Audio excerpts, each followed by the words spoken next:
passenger bill of rights. So padaanan lang natin to. So kung ang flight mo guys is 1 PM, so dapat 3 hours before open na. Okay, so ang ibig sabihin lang nito guys, ito yung mga uunahin nilang i-board kapag overbook na yung flight. Guys, huwag kayong papayag na mawawala sa inyo yung seat niyo nang hindi kayo nababayaran. Sino ba yung mga nasa priority check-in and boarding, immigration issues.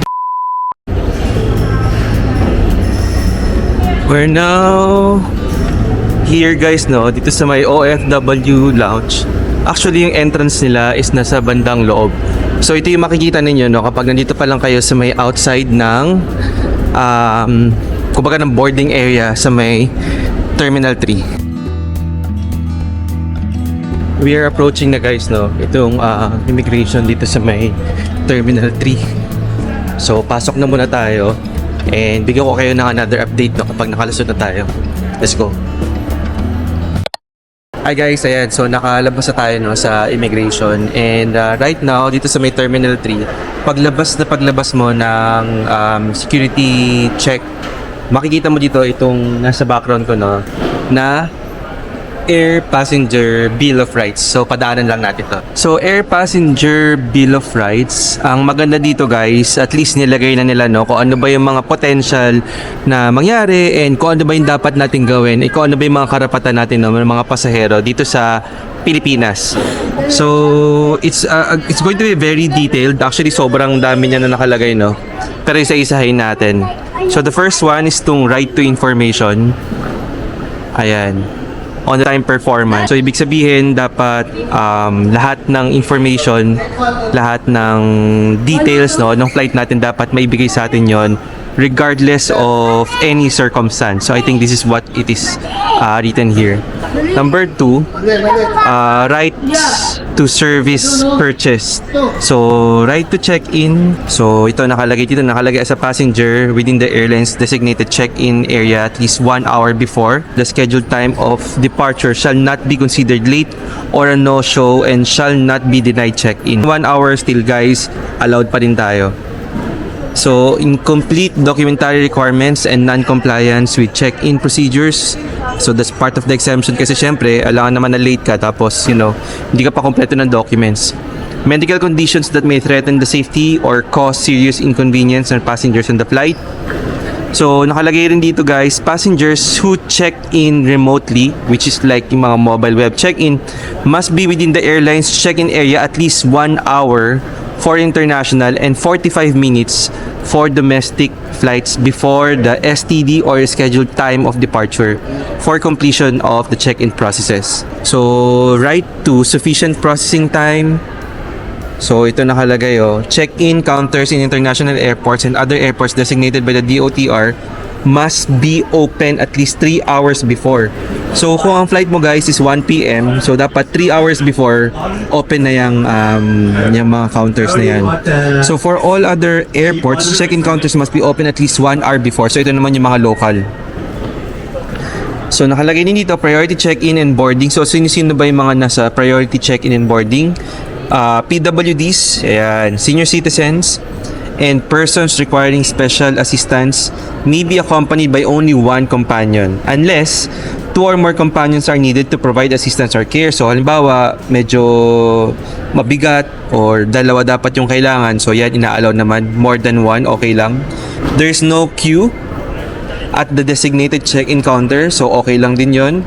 When the booking was made as a group consisting of immediate family members and non-family members, similar as reflected in the airline's reservation or booking record. So, ang ibig sabihin nito guys, halimbawa, meron kayong kasamang bata or meron kayong kasamang PWD, tapos group kayo or family kayo, no, na nag-book. Masasabi ba natin na isang tao lang yung pwedeng sumama doon sa may priority? The answer to that is no. So, nakalagay kasi dito, dapat kasama yung buong family or immediate family members na kasama doon sa booking or reservation. Such other reasonable circumstances provided they shall not cause undue delay and disrupt normal or orderly procedures. Yan. So I think this is very important, no? Lalo na kapag mga nag-travel kayo with the family. Right to board the aircraft. So no passenger may be denied boarding without his or her consent. So again guys, no, take note of this, no. This is one right, no, na kailangan alam natin, no, lalo na tayo dito sa Pilipinas. So walang pwedeng mag-deny sa atin without our consent. Exemption, of course, syempre, kung meron ka namang nalabag na batas, no, like for example, mga immigration issues, merong concern on safety and security, health concerns, yan nakalagay. Non-appearance at the boarding gate at the appointed boarding time, tapos government requisition of the space. So, what if merong overbooking? So, ito yun, no, overbooking.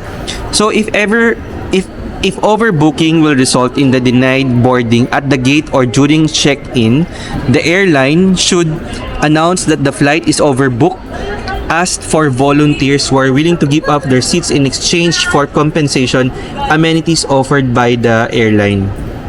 Ayan. So, nakalagay din dito guys, auction system. So, ano ibig sabihin ba nito? There are cases kasi guys, no, na meron mga overbooking talaga na nangyayari. So, meaning, yung one seat, naibenta siya sa dalawang tao or dalawang reservations. And that is possible. Actually, nangyayari talaga yan. Hindi lang sa Pilipinas, but also sa ibang bansa. Guys, huwag kayong papayag na mawawala sa inyo yung seat ninyo nang hindi kayo nababayaran ng gusto nyong payment, or that's why nakalagay dito auction system. Sometimes ang ginagawa nila, meron pa silang mga free meals, meron silang mga free hotel, tapos flight to international. Halimbawa, kung international naman yung flight ninyo, tapos balikan na yon, sometimes dinodoble pa nila yun, no? Again, to ensure lang, no, na ma-resolve ng airline yung overbooking. So what if walang volunteers, if there are no volunteers or the number of volunteers are insufficient, once the airline ensured that the passengers from the boarding priority list will be able to board, it may proceed to deny the boarding from among the remaining passengers. Okay, so ang ibig sabihin lang nito guys, ito yung mga uunahin nilang i-board kapag overbook na yung flight. So, sino-sino ba yung priority list sa boarding? So, unaccompanied minors, yan, senior citizens and PWDs, passengers traveling with children under 4 years old. So, yung mga may bata, yan, pasok na pasok. Passengers with scheduled non-elective medical procedures, so that's also pasok. Passengers who were previously denied boarding on the same ticket. So, ibig sabihin guys, no, kung na-denied ka na ng booking sa una mong binook, possible ka na ikaw yung ipa-priority nila. And number 6, passengers who have outward connecting flights. So, after they have booked all of these guys, ang next nila na ibubook is yung sa inyo. Kumbaga kung na-overbook kayo, ito uunahin nila. Another, last na actually itong part na to, no? So the airline may deny boarding to such a number of passengers as may be necessary, who will be offered the choice of either the airline's most recent offer or the denied boarding offer. So denied boarding offer, so the higher of either the full value of the fare, including taxes and surcharges and optional service items, or an amount of 5,000 pesos for domestic and 10,000 pesos for international flights. So again guys, no, nakalagay dito the higher of either the full value of the fare, meaning kung anong mas mataas, 10,000 pesos, or yung value ng fare na binili niyo ng ticket niyo pag nag-overbook kayo. So the passenger denied boarding is also entitled to the following: be prioritized in the next flight, and hotel accommodations, access to an airport lounge if available. Ayan.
Okay guys, ayan no, nakita ninyo yung mga passenger bill of rights.